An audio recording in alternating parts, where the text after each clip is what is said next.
অধ্যাপক ইউনূসের বিদেশ সফর মানেই নতুন কোনো বিতর্ক।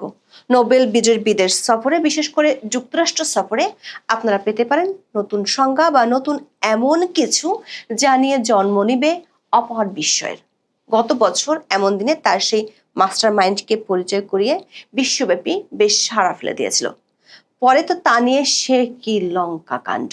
এবার নিউ ইয়র্কে গিয়ে দিলেন নতুন সংজ্ঞা, যেন তেন নয়, একেবারে তালেবানের সংজ্ঞা।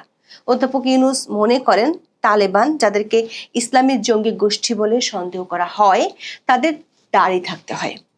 আবার তিনি এমন এক মঞ্চে তালেবানের এমন অদ্ভুত সংজ্ঞা দিলেন, যখন ওই মঞ্চে তিনি বিশ্ববাসীর সামনে পরিচয় করিয়ে দিলেন এনসিপি নেতা আখতার হোসেনকে, যিনি একেবারে শ্বশ্রুমণ্ডিত।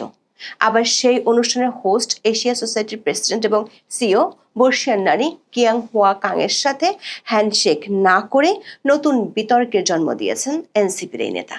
দর্শক, অধ্যাপক ইউনূস তালেবানের নতুন সংজ্ঞায় এমন একটি সময় দিলেন যখন তারই মিত্র বাংলাদেশ খিলাফত মজলিসের 7 নেতা আফগানিস্তান মানে তালেবানদের দেশ সফরে গিয়েছেন, যারা আবার তালেবানের মতো দাড়ি পাগড়ি সবই পরেন। প্রশ্ন হলো, তালেবান নিয়ে অধ্যাপক ইউনূসের এই নতুন সংজ্ঞা তার এই নতুন মিত্ররা কি মেনে নিবে? বিস্তারিত জানতে চলুন যাওয়া যাক বিশ্লেষণে।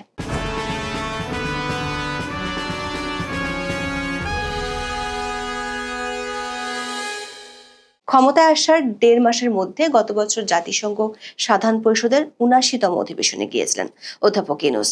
সাথে নিয়ে গিয়েছিলেন ছাত্র উপদেষ্টা মাহফুজ আলমকে। নিউ ইয়র্কে জাতিসংঘ সম্মেলনের ফাঁকে গত বছরের 25শে সেপ্টেম্বর সাবেক মার্কিন প্রেসিডেন্ট বিল ক্লিনটনের Clinton global initiative leaders stage অনুষ্ঠানে যোগ দেন অধ্যাপক ইউনূস। মাহফুজ আলম তখন ছিলেন ডক্টর ইউনূসের বিশেষ সহকারী। মঞ্চে মাহফুজ আলমকে ডেকে নিয়ে পরিচয় করিয়ে দেন, বলেন মাহফুজ হচ্ছে আন্দোলনের পেছনের কারিগর, যদিও সে এটা স্বীকার করতে চায় না। বলে যে সে একা নয়, আরো অনেকে মাস্টারমাইন্ড আছে, কিন্তু এরই মধ্যে সে গণ অভ্যুত্থানের পেছনের কারিগর হিসেবে পরিচিত। তার এমন বক্তব্যে দেশব্যাপী বেশ হইচই পড়ে যায়। অধ্যাপক ইউনূসের মিত্র বলে পরিচিত অনেক ছাত্র নেতা এতে গোসা করেন। পরে অবশ্য মাহফুজ দাবি করেন তিনি মাস্টারমাইন্ড নন। একই অনুষ্ঠানে তিনি আরো বিতর্কের জন্ম দিয়েছিলেন জুলাই আন্দোলনকে মেটিকুলাসলি ডিজাইন বলে। He is known as to be the brain behind the whole revolution. So he denies it repeatedly. He said, not me, many others, but that's how he is recognized, that he's the brain behind the whole thing. It's amazing, meticulously designed thing. It's not just suddenly came, it's not like that. Very well designed. Even the leadership pattern, people don't know who the leaders. So you can't catch one and say, okay, it's over. It's not over. এবারে জাতিসংঘের সাধারণ পরিষদের 80তম সম্মেলনেও গিয়েছেন অধ্যাপক ইউনূস। সাথে নিয়ে গেছেন 104 জনের বিশাল লটবহর। এর মধ্যে আছেন এনসিপি সদস্য সচিব আখতার হোসেন ও সিনিয়র যুগ্ম সচিব তাসনিম জারা। কাকতালীয়ভাবে এবছরের 25শে সেপ্টেম্বর তাদেরকে নিয়ে একই ধরনের একটি অনুষ্ঠানে যোগ দেন ডক্টর মোহাম্মদ ইউনূস। অনুষ্ঠানটির আয়োজক এশিয়া সোসাইটি। এর প্রেসিডেন্ট এবং সিও হলেন কিয়াং হুয়া কাং। অনুষ্ঠানে প্রায় 58.5 মিনিট অধ্যাপক ইউনূস বক্তব্য দেন এবং বিভিন্ন প্রশ্নের উত্তর দেন। মিস কাং অনুষ্ঠানের এক পর্যায়ে অধ্যাপক ইউনূসের কাছে বাংলাদেশের রাজনৈতিক পরিবর্তনের প্রেক্ষিতে দক্ষিণ এশিয়ার আঞ্চলিক গতিশীলতা নিয়ে তার ভাবনা জানতে চান। উপস্থাপিকা বিশেষত সার্ক এবং আসিয়ান প্রসঙ্গে জোর দেন। এটির উত্তর দিতে গিয়ে অধ্যাপক ইউনূস সার্ক ও আসিয়ানের বিষয়ে কথা বলেন, তুলে ধরেন ভারতের সাথে সম্পর্কের দূরত্বের কথা। বরাবরের মতোই ভারতের কড়া সমালোচনা করতে ছাড় দেননি তিনি। অধ্যাপক ইউনূসের ধারণা, ভারতের সাথে বাংলাদেশের এখন যে সমস্যা চলছে সেটির কারণ হলো বাংলাদেশের ছাত্ররা গত বছর জুলাই আগস্টে যে আন্দোলন করেছে সেটি ভারত পছন্দ করেনি। আগের মতোই তিনি এ প্রসঙ্গে বাংলাদেশের সাবেক প্রধানমন্ত্রী শেখ হাসিনার কথা টেনে আনেন। বলেন ভারত শেখ হাসিনাকে আশ্রয় দেওয়ার কারণে ভারত ও বাংলাদেশের মধ্যে প্রচুর উত্তেজনার সৃষ্টি হয়েছে। অধ্যাপক ইউনূস ভারতীয় মিডিয়াকে দায়ী করেন ভুয়া খবর প্রচারের জন্য। বলেন ভারতীয় মিডিয়া সব ধরনের প্রচারণা চালাচ্ছে। তার মতে ভারতীয় মিডিয়া বাংলাদেশের জুলাই আন্দোলনকে দেখছে ইসলামী আন্দোলন হিসেবে, আর যারা জুলাই আন্দোলন করছিল তারা হলো তালেবান, যারা বাংলাদেশকে দখল করেছে। অধ্যাপক ইউনূস এই সময় দাবি করেন ভারতীয় মিডিয়া তাকেও তালেবান বানিয়ে দিয়েছে, যদিও তার দাড়ি নেই। এ সময় বেশ হাস্যরসের সৃষ্টি হয়, কারণ অধ্যাপক ইউনূস বেশ মজা করে বুঝিয়ে দিচ্ছিলেন তালেবানদের দাড়ি থাকতে হয়, যেটি তিনি বাড়িতে রেখে এসেছেন। দর্শক, একটু শুনে আসি অধ্যাপক ইউনূস কি বলেছেন। They even say I'm a Taliban too. So I'm a Taliban. I don't have the beard, I just left it home. So, but they go and make this propaganda all the time. So I have to show my face. Look, this is the guy, the chief Taliban here. So this is how it works. দর্শক, দাড়ি থাকলে তালেবান হয়ে যাবে এমন অদ্ভুত সংজ্ঞা অধ্যাপক ইউনূস কোথায় পেয়েছেন তা আমাদের জানা নেই।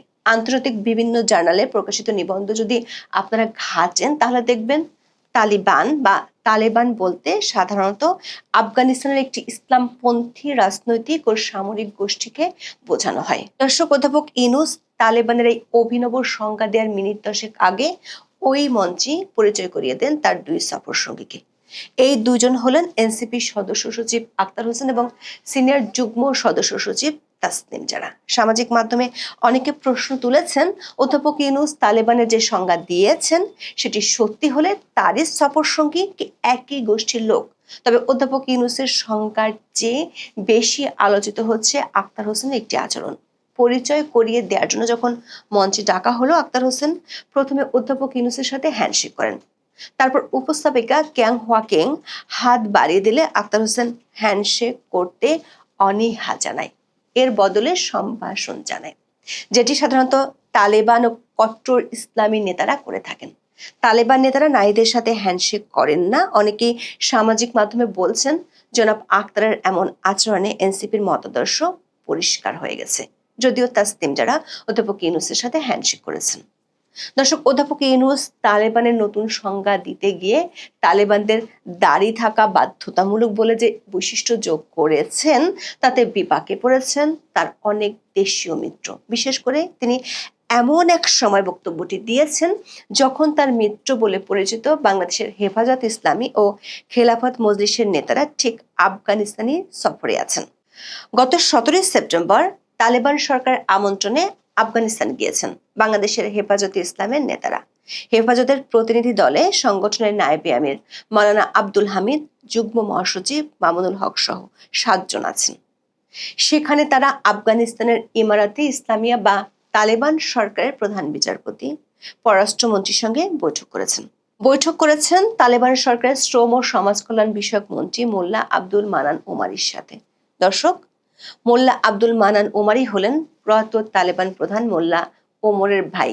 প্রশ্ন হলো, অধ্যাপক ইউনূসের এই সংজ্ঞা দেখে তার ইসলামপন্থী মিত্ররা কি বলবেন সেটি সত্যি ভাববার বিষয়। কারণ অধ্যাপক ইউনূসের ইসলামপন্থী মিত্রদের অনেকে 2012-13 সালে তার বিচার চেয়েছিল।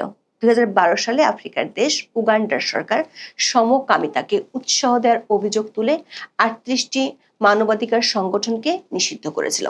তখন ওই পদক্ষেপের বিরোধিতা করে বিবৃতি দিয়েছিলেন ডক্টর ইউনূস সহ 4 নোবেল বিজয়ী।